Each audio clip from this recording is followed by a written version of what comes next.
I was definitely looking forward to Peter Pan's Neverland Nightmare, and I'm pleased to say it's pretty good. There is one thing about it that I don't think worked very well for me, but it's not the film's fault. But I will expand on what I mean by that in a moment. I also want to say very quickly that this is my third time recording this discussion. I'm having some problems with my microphone, and it sounded like there was wind even though I'm indoors. So if I miss anything out that seems like a really important thing to mention, I apologize. In my mind, I've already said it. But hopefully I'll touch on all of the important points. This is actually part of the Twisted Childhood universe, which I absolutely love. The other films are the two Winnie the Pooh Blood and Honey films, which are great, and we also have Bambi the Reckoning, which I'm really looking forward to watching. And I guess I'll get the only thing that didn't work as well for me as it could have done out of the way, but again, it's not the film's fault. With Blood and Honey, the characters are very recognisably from Winnie the Pooh.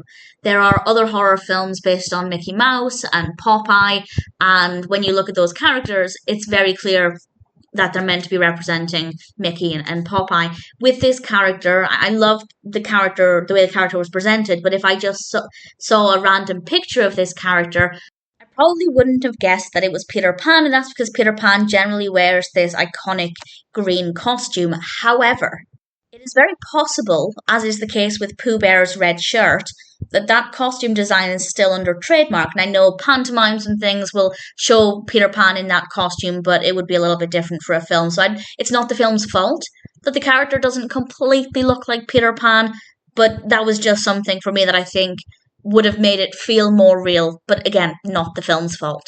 The film was released this year in 2025. It's written and directed by Scott Chambers, based, of course, on Peter Pan by J.M. Barrie, and we have Martin Portlock playing Peter Pan. And I love the narrative. It really made me think of the story of Peter Pan in a new way. Because Peter Pan kidnaps Michael to take him to Neverland. And it made me think about certainly the classic story. And basically, Peter Pan does kind of abduct the children because he takes them away and they're not meant to be going with him. And it definitely is a very believable narrative. They've taken a story and just elevated it. They have changed it to a great extent. But the basic concept of Peter Pan taking a child to Neverland, or with that being his intention, it's just a darker version of the true story. And I think they did a really good job with that. With that in mind, it is really believable. And sure, the character of Peter Pan might not be as recognisable for Peter Pan, but I do think the character was still well written. He was really believable. The character looks great. The performance is brilliant. Everybody gave a really good performance. And with regards to it being scary, I'd say it's more of a fun horror than a scary horror, but there are some dark moments, a little bit of bloodshed. It's definitely effective as a horror. I say it's probably about as scary as the Blood and Honey films, which are not necessarily terrifying, but they do have recognisable horror elements, so I was quite happy with that. And in general, I think the narrative is well handled.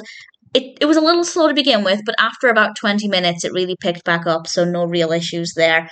And I had a lot of fun with it. I am absolutely loving this Twisted Childhood universe. Just as a concept, I think it's brilliant, and I hope they continue with it.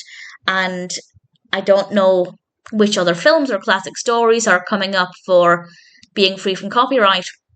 I'm sure there must be some others, but there are still many, many out there that are no longer under copyright, and I'd love to see what else they can do. I'm looking forward to watching the Bambi one, and Peter Pan's Neverland Nightmare is a really fun experience from pretty much start to finish. I enjoyed it. It's fun. The music is great. Visually, it's satisfying. The camera work's fine. The lighting's fine. The characters are definitely well written. Again, not as recognisable as I would have liked, but I think that might not be the film's fault. We have Tinkerbell, of course, played by Kit Green, and in general, it's a decent experience. If you like this concept of childhood characters in a much darker environment, definitely check out Peter Pan's Neverland Nightmare. I think the concept is brilliant.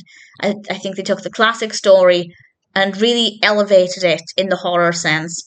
And despite the fact that I don't think Peter is as recognisable as Peter Pan as I wanted him to be, everything else is very well done. It's good fun, a little eerie, not the scariest, but still definitely a horror film.